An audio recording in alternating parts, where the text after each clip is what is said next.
Welcome to my channel नित्य education and news. आपका स्वागत है इस चैनल पे। अगर आप इस चैनल पर नए हो तो आप इस चैनल को सब्सक्राइब कर सकते हो, क्योंकि मैं यहाँ पर हमेशा हर डे 2 वीडियो अपलोड जरूर करता हूँ एजुकेशन से रिलेटेड, वो भी तो क्लास 10 से रिलेटेड। क्योंकि मैं जानता हूँ कि अभी कोरोना वायरस के कारण, ये फैले हुए बीमारी के कारण आप लोगों को बहुत परेशानी हो रही है। इसीलिए मैं स्पेशली फॉर क्लास 9 और 10 I will upload videos always. Okay, so move. आज मैं लाइफ प्रोसेस क्लास 10 और पार्ट 3 में हूँ, ठीक है, जिसमें मैं हेटरोटॉपिक न्यूट्रिशन के बारे में पढ़ूँगा। हेटरोटॉपिक न्यूट्रिशन मैंने आपको पढ़ाया था इसके पिछले वीडियो लेक्चर में। हेटरोटॉपिक न्यूट्रिशन में मैंने पढ़ाया था कि जो ऑर्गेनिज्म, जो प्लांट खुद पर निर्भर करते हैं, ठीक है, खुद पर, किसी दूसरे पर निर्भर नहीं करते हैं अपने भोजन को लेकर के, उसे हम ऑटोटॉपिक न्यूट्रिशन कहते हैं। ओके, और मैं हेटरोटॉपिक न्यूट्रिशन में बताना चाहूँगा कि हेटरोटॉपिक न्यूट्रिशन में N organism cannot make it's on food from simple inorganic materials like carbon dioxide and water and depends on the other organism for its food. जो हेटरोटॉपिक न्यूट्रिशन वो होता है, वो ऑर्गेनिज्म होता है। हेटरोटॉपिक मोड ऑफ न्यूट्रिशन में क्या होता है? What is the heterotrophic mode of nutrition? मैं बताना चाहूँगा आपको।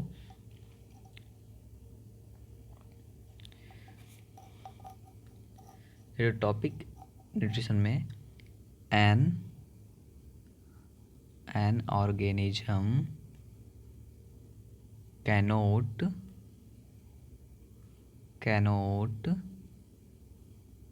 make their food, make its own food by simple substances। Okay, simple substances में यहाँ पर आपका मैं बताना चाहूँगा, सिंपल सबस्टांसेज यहाँ पर कौन आएंगे? सिंपल सबस्टांसेज में आएंगे carbon dioxide, water and other things like chlorophyll. इस सब के द्वारा, क्लोरोफिल तो ऐसे ग्रीन प्लांट्स के अलावा और किसी में नहीं पाया जाता है। तो हम लोग इस सिंपल इनऑर्गेनिक मटेरियल्स के द्वारा हम लोग अपने भोजन को प्राप्त नहीं कर पाते हैं। इसीलिए हम लोग को किसी दूसरे पेड़ पौधे या किसी दूसरे जानवर पर निर्भर होना पड़ता है अपने भोजन के लिए। इसीलिए हम लोग को हेटरोटॉपिक मोड ऑफ न्यूट्रिशन कहा जाता है।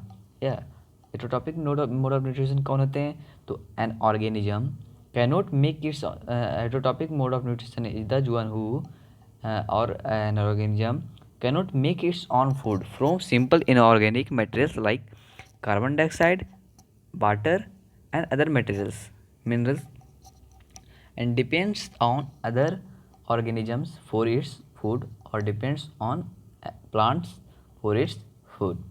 ओके, जिससे आप डिफिनेशन यहाँ देख सकते हैं। Heterotrophic nutrition, the mode of nutrition in which an organism takes food from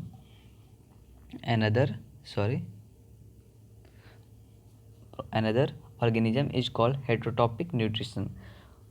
हेटरोटॉपिक न्यूट्रिशन वह होता है जिसमें ऑर्गेनिज्म जो है किसी दूसरे पेड़ पौधे पे और किसी दूसरे ऑर्गेनिज्म पे डिपेंड होते हैं अपने भोजन को लेकर के। ओके, उसी को हम हेटरोटॉपिक न्यूट्रिशन कह देते हैं, सिंपल। ओके, हेटरोटॉपिक न्यूट्रिशन जो है उसको हम 3 भाग में बांटते हैं। वो है सेप्रोफाइटिक न्यूट्रिशन, होलोजोइक न्यूट्रिशन और पैरासाइटिक न्यूट्रिशन। 1 बाय 1 हम पढ़ेंगे।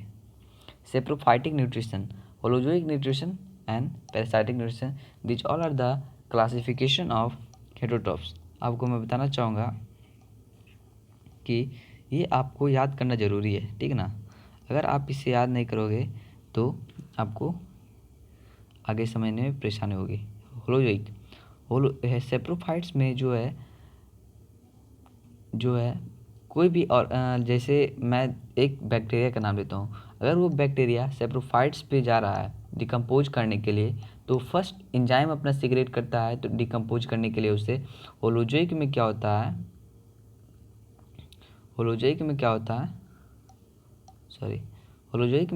होता है कि जो प्रोसेस है वो 5 भाग में बटा हुआ था। जैसे हम लोग जो ह्यूमन बींग्स है उसमें डाइजेशन जो है पूरा जो न्यूट्रिशन का प्रोसेस है वो 5 भाग में होता है। जैसे मैं बताना चाहूँगा ingestion, digestion, assimilation, absorption and another last one is egestion. Okay. और पैरासाइटिक में जो होता है वो होस्ट बनाता है। जैसे एक लीज है जिसको देहाती भाषा में दूसरे शब्दों में जानते होंगे, लीज हो गया। और फिर जो पेट में कीड़े हो जाते हैं उससे भी होस्ट मेरे शरीर में बना लेता है, जिसमें हमें कोई लाभ ना प्राप्त होता है, इससे पैरासाइटिक हो जाता है। और सिम्बायोसिस जो होता है जिसमें दो एनिमल दोनों लाभ पहुंचाते हैं एक दूसरे को अपने को जीने के लिए, उसे सिम्बायोसिस कहते हैं। ठीक है। Move to next, saprophytes. In saprophytic nutrition, the digestion of food takes place before ingestion of food. In saprophytic nutrition में क्या होता है देख सकते हैं आप कि सेप्रोफाइटिक न्यूट्रिशन में जो है इंजेशन प्रोसेस होने के पहले डाइजेशन हो जाता है। इंजेशन क्या होता है? The taking of food by any source like, जैसे हम पैरामीशियम का बात करते हैं तो पैरामीशियम इनटेक ऑफ फूड कैसे करता है? पैरामीशियम में इनटेक ऑफ फूड होता है सीलिया के द्वारा। ओके। और अमीबा में देखिएगा तो अमीबा में सीडोपोडिया के द्वारा, और हम लोगों में क्या होता है? हैंड्स के द्वारा। ओके।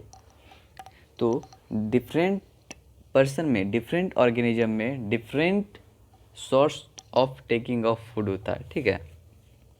तो सैप्रोफाइटिक जो होते हैं न्यूट्रिशन होता है उसमें फूड टेकिंग जो होता है, फूड डाइजेशन जो है पहले टेक्स प्लेस हो जाता है, पहले हो जाता है इंजेक्शन ऑफ फूड होने के पहले हो जाता है। ठीक है। और मैं बात करना चाहूँगा सैप्रोफाइट्स जो होते हैं वो किस पर जीवित रहते हैं? तो जीवित रहते हैं डेड मटेरियल्स पर। ओके। एंड दस help in decomposition dead remains of plants and animals. Okay. और वो जो होता है डेड रिमेन पर तो पहले अपना फीड करते हैं। ठीक है।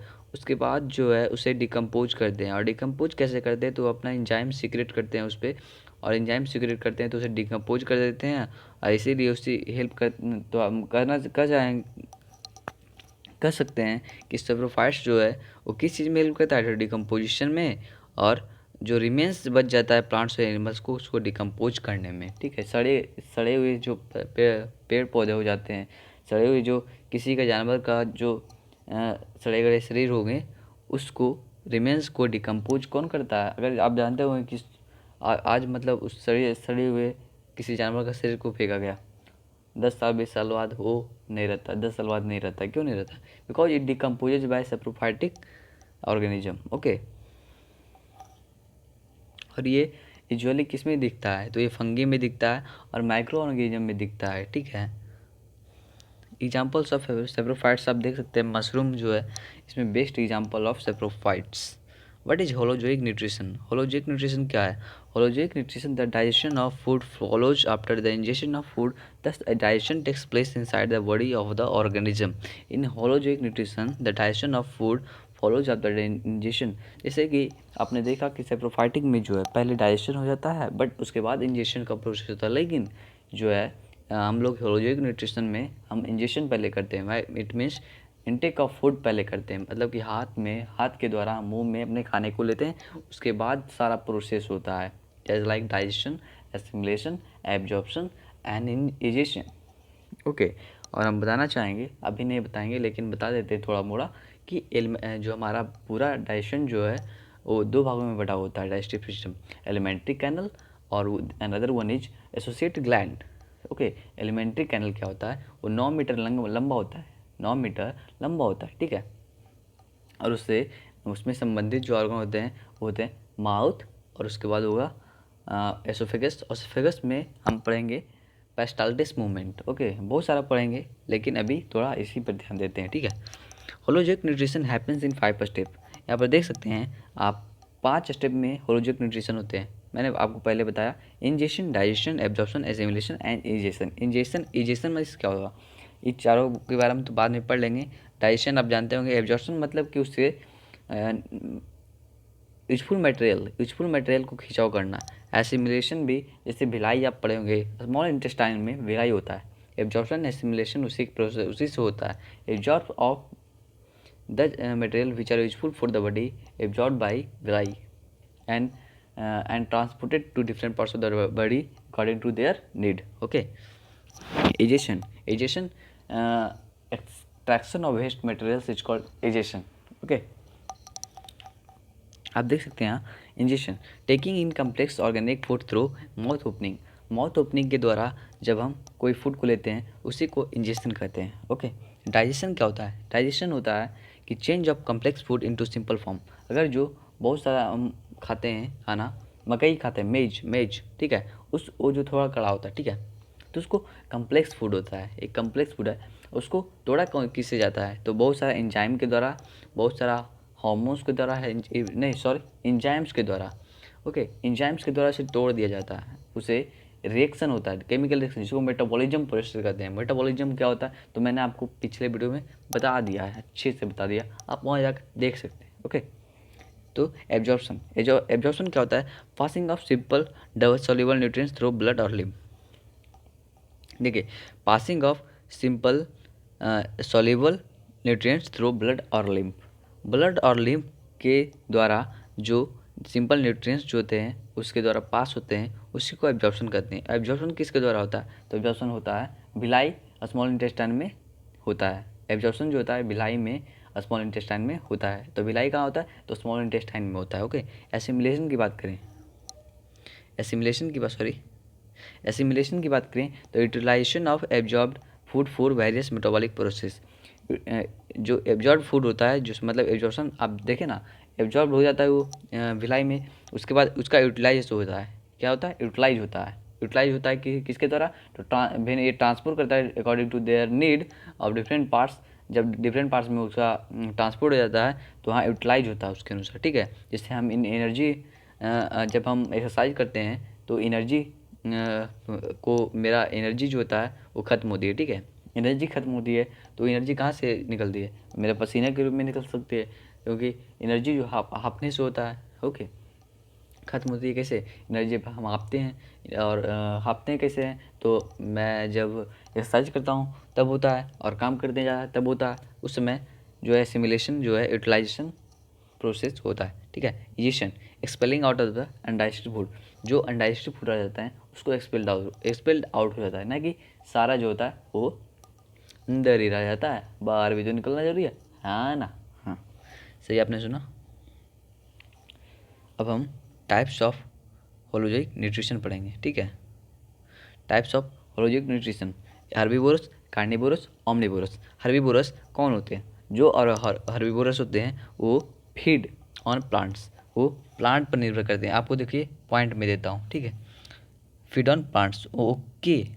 Only feed on plants. Such organisms which are dependent on plants are called herbivorous. Such organisms which are dependent upon, देखिए, that are dependent upon another organism, okay, another animal are called carnivorous. The organism which feed on both plant and animal are called omnivorous. okay. आप देख सकते हैं यहाँ पर point जो है, यहाँ पर प्लांट और एनिमल है, लेकिन यहाँ पर ऑर्गेनिज्म इट मीन्स एनिमल है, और यहाँ पर सिर्फ प्लांट है. ठीक है.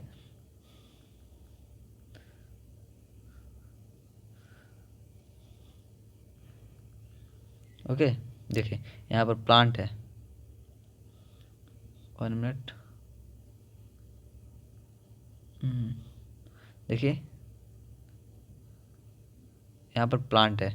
ठीक है. यहाँ पर प्लांट है, यहाँ पर ऑर्गेनिज्म है, और यहाँ पर एनिमल प्लांट दोनों है. तो आप पॉइंट ले सकते हैं हर्बीवोरस. हर मतलब प्लांट से रिलेटेड. कार्न मीन्स मतलब जो मांस से रिलेटेड होता है उसी को कार्निवोरस कहते हैं. ठीक है. आप समझ सकते हैं जिसका मीनिंग ओमनी मीन्स बहुत होता है, मतलब कि जो दो पर निर्भर करता है. तो ओमनी जो प्लांट और एनिमल दोनों पर निर्भर करे उसी को हम क्या कह देते हैं? ओमनिवोरस. ओके.